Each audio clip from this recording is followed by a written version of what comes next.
Hey guys, it's Cynical, and for this video I will be showing you around the pause menu in Shadow of War. There's a lot to show you guys, so stick around if this interests you. Also, let's try to hit 10 likes for this video.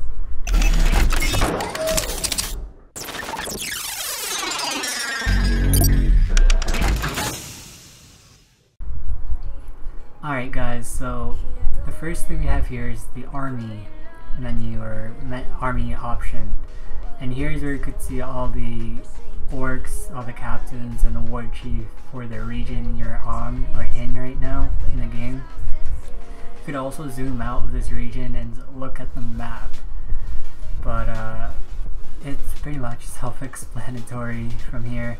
You could see everything here, the quests. You could hold the right bumper for the legend. You could see any point of interest, and you could zoom out to the world map or zoom back into the army. So there's a lot of regions, as you could see, or if you haven't seen it already, there's a lot of regions. I'll go into the map later on.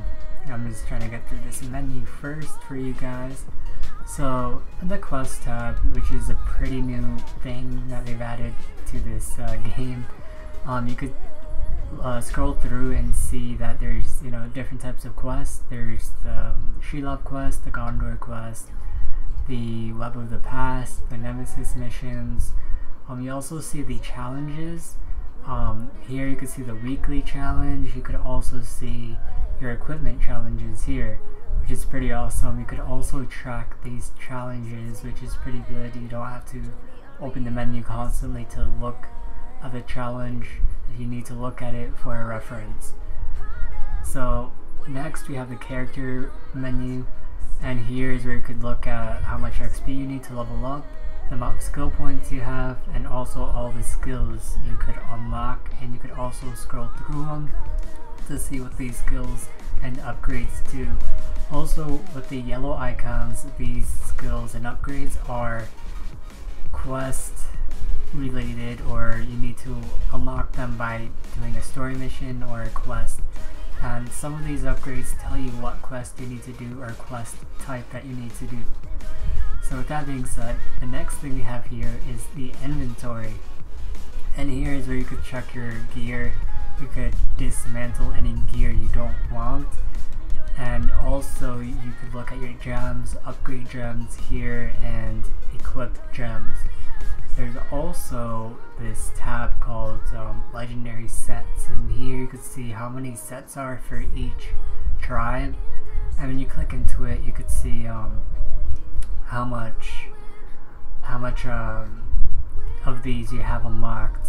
And as you can see, I only have one, and this is for the dark set.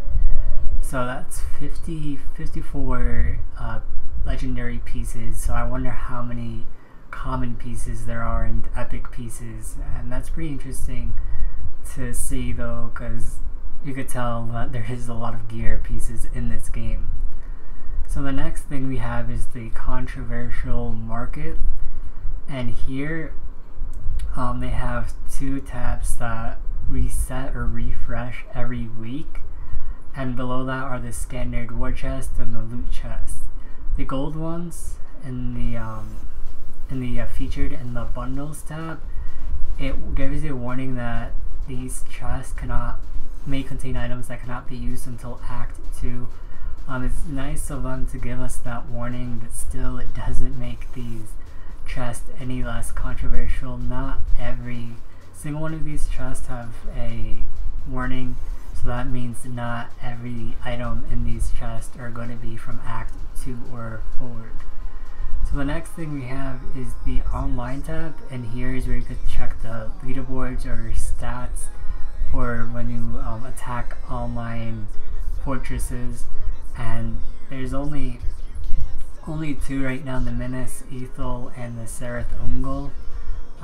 Perhaps they'll add more later on, or maybe not. You'll just have to find out with time, or unless the developers say something.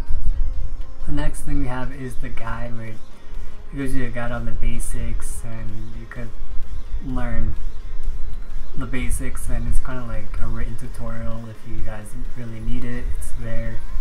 Nothing really interesting about that. The next thing we have here are the appendices, and this is something you get from picking up items from the point of interest or these artifacts that you find throughout the game. They also have information on the people and the characters in the game, and also beasts and orcs and so on. So I think that's pretty cool that they've made it more organized, and it gives you more of an accurate description of how much you have explored in those categories. So the next thing we have are the options, and the options are very good, very more in-depth compared to Shadow of Mordor. You could actually change the difficulty, and that's not to mention that there's actually a difficulty in this game, unlike the previous game. A photo mode, you activate it differently. You click left thumbstick and Y at the same time, or triangle if you're on PlayStation. Don't know about PC, but you could also display the HUD or hide it. You could display or hide nemesis banners, navigation point markers, display or hide AI awareness prompts. There's also combat prompts you could choose to hide, and as you can see, there's a lot more. You could just read it. I'm not going to read every single one out. It's going to take me way too long. But yeah, so the next thing we have here is the display, which allows you to change the game brightness and then display area setting. Usually for my TV, I gotta change that display setting, but for this game, I didn't have to, so I thought that was pretty good. You could also change the sound volume, sound type, put on subtitles, which I forgot to enable. I usually enable it, but yeah. So the next thing we have is your input. You could change your sensitivities and your dead zones and your analog accelerations. There's aim assistance, there's inverted camera, and inverted flying and vibration. And the next thing we have here are the credits and the network status for online play and for online vendettas. And that's really it for this video. And I'll show you guys the map, give you guys an accurate look at the region and everywhere. Keep in mind that I don't have everything unlocked because I just started playing this game at 12 AM when the game released, and it's only 3 hours past.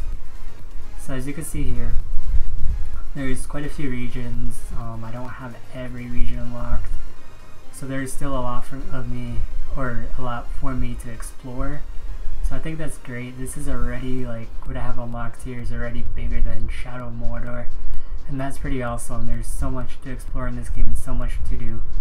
But with that being said, that's it for this video, and I hope you enjoyed this video and learned something from this video or found it informative. And if you did, please drop a like, and don't forget to drop a comment about how you feel about this game, also about the controversy or controversial market system in the game.